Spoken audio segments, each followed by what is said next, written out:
Bon, revenons à notre sujet là. On a toujours un transformateur conventionnel. Le primaire et le secondaire. D'accord? On n'a pas le nombre de tours N. On n'en a pas. D'ailleurs, on n'en a pas besoin. On n'a pas non plus la puissance apparente qui est en vol ampère. D'accord? Maintenant, mais on connaît le courant qui entre ici. Je vais dessiner ça ici. D'accord? Comme on ne connaît pas encore le rapport de transformation du transformateur, j'ai mis N est égal à 2 points d'interrogation. On connaît le courant, la tension. On met les données déjà. La tension, ça, comme on a dit dans l'exo précédent, ça c'est au primaire, ça c'est au secondaire. C'est toujours comme ça. C'est la norme d'écriture, c'est tout, d'accord? Ici, là, tu as le primaire, V1. V1, c'est toujours un efficace, d'accord? 3300 volts. Voilà. On met ça, mais sous-entendu efficace, d'accord? Pas de efficace. Et au secondaire, à la sortie, tu recueilles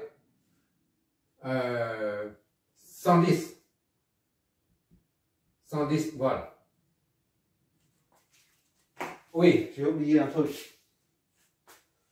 Si tu injectes 3300 volts ici, tu recueilles 110 ici. Ou alors tu vas inverser. Tu branches ça au secteur, tu recueilles l'autre à la sortie. Un transformateur conventionnel peut être interverti. Côté primaire devient secondaire. Et ainsi vice versa. D'accord?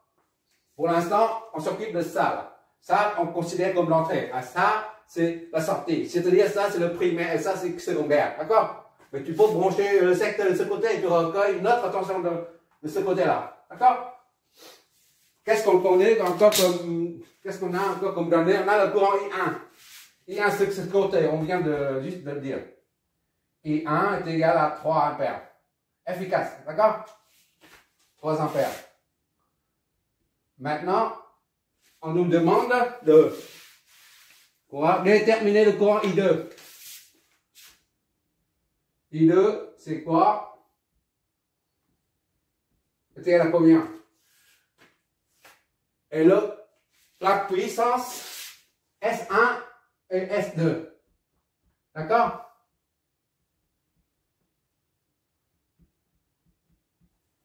En sachant que c'est un transfo idéal, parfait, c'est-à-dire où S1 est égal à S2 est égal à S.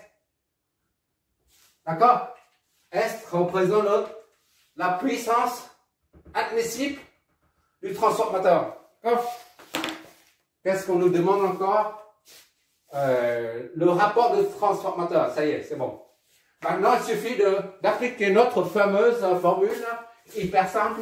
En fait, un transformateur, c'est un élément hyper simple à analyser, mais c'est hyper utile. On le retrouve partout, d'accord? On a N est égal à V2 sur V1 est égal à I1 sur I2. Notre formule, d'accord? Ou alors, encore, N2 sur N1 est égal à racine de N2 sur N1. Tu te rappelles l'exo précédent? Tu vois bien aussi, on n'a pas besoin de N. Ni l'inductance, comme j'ai déjà signalé. On n'a pas besoin des inductances pour analyser un circuit à transformateur. Juste ça. Donc, on ne cherche pas le midi 14 h, d'accord? On a un esprit pratique. On est là pour... On apprend tout ça pour le boulot après, d'accord? On est formé pour, c'est pas pour faire la philo après. Si tu veux, tu mets N1, N2 et N racine carrée, machin. Si tu veux comprendre tout ça, il y a une littérature spécialisée là-dessus, d'accord? Mais nous, on est là pour analyser un circuit, un transformateur. On retient ce qui est nécessaire seulement pour notre étude des circuits à transformateur. C'est pour ça qu'on retient ça seulement. Bon, maintenant, pour déterminer le courant I2 là, on a I1 déjà. I2 est inconnu. Mais le rapport de tension, de transformation provient de V2 sur V1. V2 c'est connu, V1 c'est connu. D'accord? V2 est connu, V1 est connu. À partir de V2, V1, on en déduit le rapport de transformation. D'accord? Ou alors, tu n'as même pas besoin de ça. Tu mets directement, on y va là, V2 sur V1, elle est égale à V2 sur V1, est égale à I1 sur I2. Voilà. C'est notre formule, je remets ici. Donc, pour trouver I1, il suffit d'appliquer la formule. I2, je veux dire. Donc, ça, I2 est égal à V2 sur V1. I2 est égal à I1 sur I2. V2 sur V1. Et donc, c'est V1, I1 sur V2. D'accord? Pas de bêtises. Voilà. Donc, I2.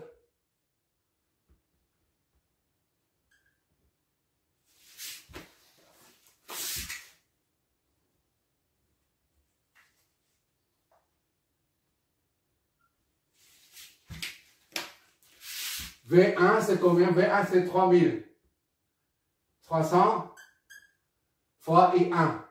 C'est 3. Ça, c'est en efficace fois efficace. D'accord? Ampère efficace. 3, 3. Divisé par V2. 110. Qu'est-ce que ça nous donne? Calculatrice. Voilà. Vu. 3300. 90 ampères, efficace.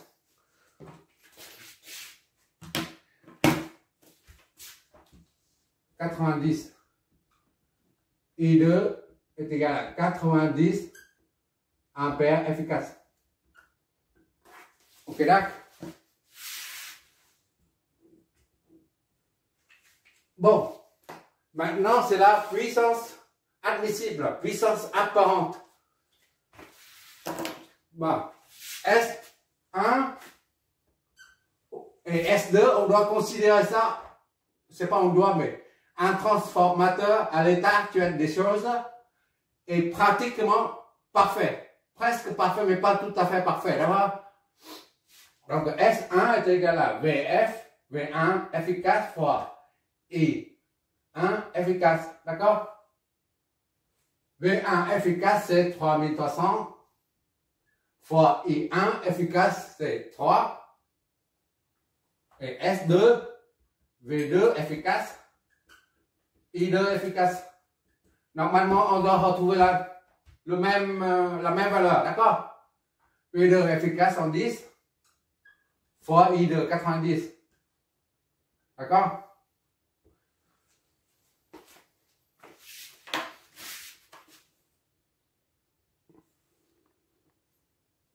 Vu pour les deux. On trouve le même résultat. 9 kVA. 9900. D'accord? 9900. Volt ampère. 9900. Volt ampère. Soit 9.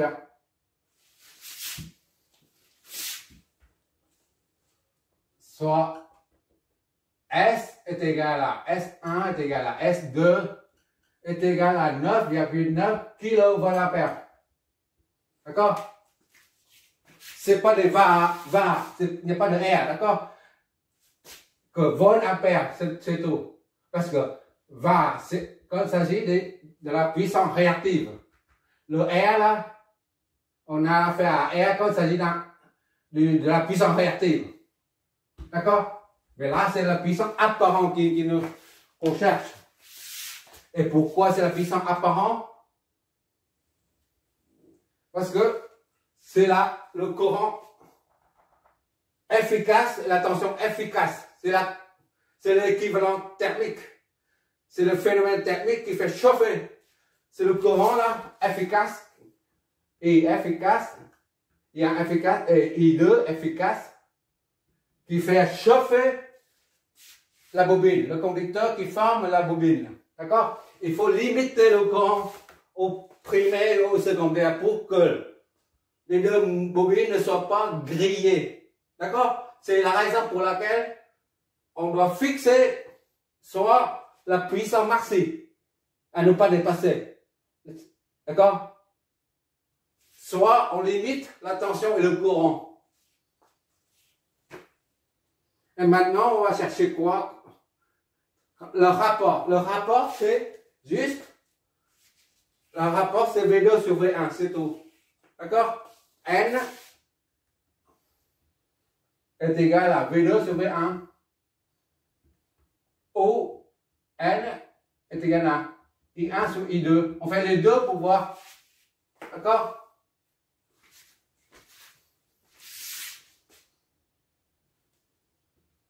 Voilà. V2 sur V1, c'est 3300. Oui. Pour l'instant, on ne cherche pas le sens des courants, tout ça. C'est pour ça qu'on utilise des valeurs efficaces. Mais à partir du quatrième exemple, on va chercher tous les sens, tous les déphasages et tout. On utilisera les valeurs de crête, c'est-à-dire les tensions maxi avec le phase et tout. Pour l'instant, on ne s'intéresse qu'à l'intensité des courants et puis les tensions efficaces. 3300 volts efficaces divisé par 110, d'accord? Ça divisé par ça. 33 divisé par 11, 3. 30. I1 sur I2. I1 c'est 3. C'est ça, hein? 3. V2, 1. V2 sur V1, V2 c'est 110. Sur V1 c'est 3300. Voilà. Ça fait 11 sur 3. 33, ça fait 1 sur 3. D'accord? Le rapport de transformation. Et là, I1 sur I2. I1, c'est 3. Sur I2, c'est 90.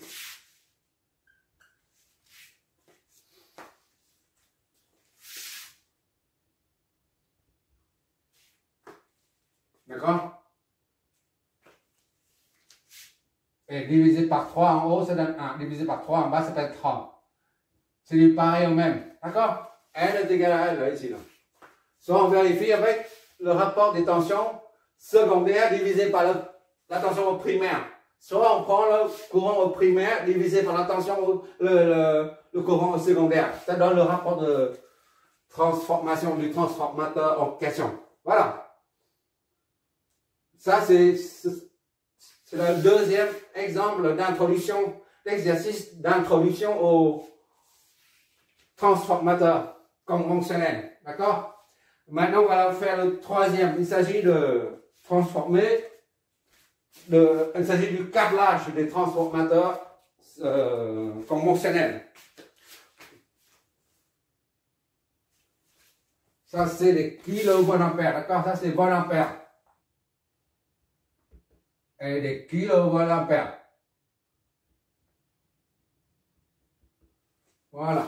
Je m'éloigne, c'est pour ça que je vois. Si je m'approche trop, je ne vois pas. Ça, au final, N est à 1 sur 30. Le rapport de transformation, c'est 1 sur 30.